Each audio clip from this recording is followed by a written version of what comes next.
I did, but I was a bit of a nerd, which explains how I ended up here. That I was not so good at. I was not motivated until a little bit closer to the deadline, and then I would work, pretty flat out. And sometimes be up all night long. Ooh. I feel like the great apes get far too much funding and far too much, research attention, that it should be more evenly distributed. But that said, I still love reading all about the great apes, so. We do, yeah. There's different field sites where they just use numbers, but they're honestly incredibly hard to remember. To have a name that is associated with a characteristic of the animal, it's just so much easier to remember. That, for field assistants, for students, so we do use names actually. Oh my goodness, that's hard. Maybe Chris Krupa, so I could spend a lot of time in Ecuador because it's amazing there. So many people in our department do such amazing field work all over the place. It's so great. I want to just visit everyone's field site for a little while.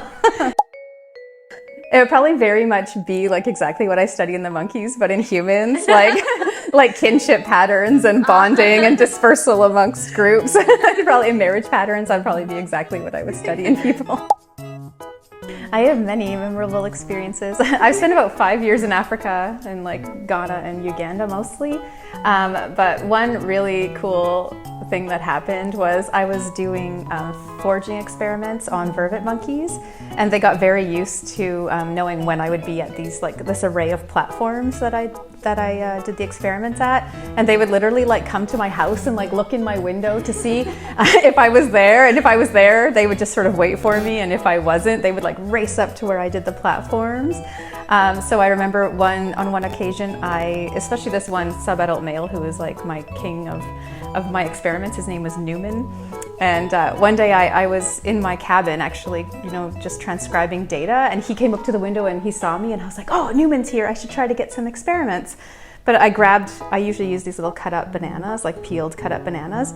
So I grabbed this Tupperware that I had from the night before for the experiments, and it was one of those ones that clicks on all the sides. But it was full of really gross, rotting bananas. So I grabbed it and I put it down and I was locking my cabin, and Newman came blasting up and grabbed it from me. And then he ran away bipedal with it. And I was like, oh, Newman, whatever, I'll get that later. And I ran to the kitchen, cut up more bananas, went up to the platforms and did some experiments with other individuals. And a few trials in, Newman shows up, of course, without my Tupperware. So I ran some trials with him and whatever. And then when they left, I went back down to my cabin, looking everywhere for this Tupperware, thinking I'd find it, he must have gotten it open somehow, right? So thinking I'd find it open, laying there somewhere, and I couldn't find it anywhere. And then as I was walking, it fell out of the tree, but it was empty, but all clicked shut. So I have no idea.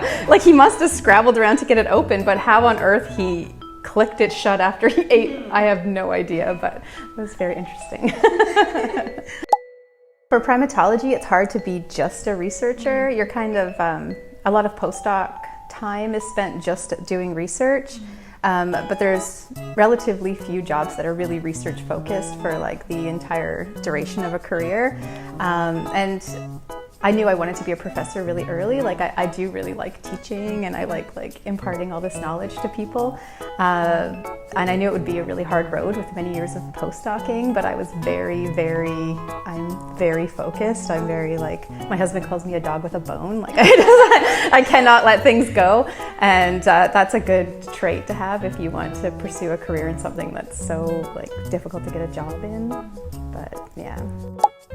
Oh. Maybe just lumpy or something. See, again, it's got to be descriptive. Well, I just proposed one that I hope people will be interested in on animal senses and how different sensory systems evolved and are selected for ecologically, and then how you go from kind of animal type cognition to how human cognition evolved. So it's kind of I called it senses, sentience, and smarts, or something like that. Would it be an anthropology class? Yeah, it'll be an anthropology course. It's going to be C49, and it will be offered next year, hopefully. So. Yeah.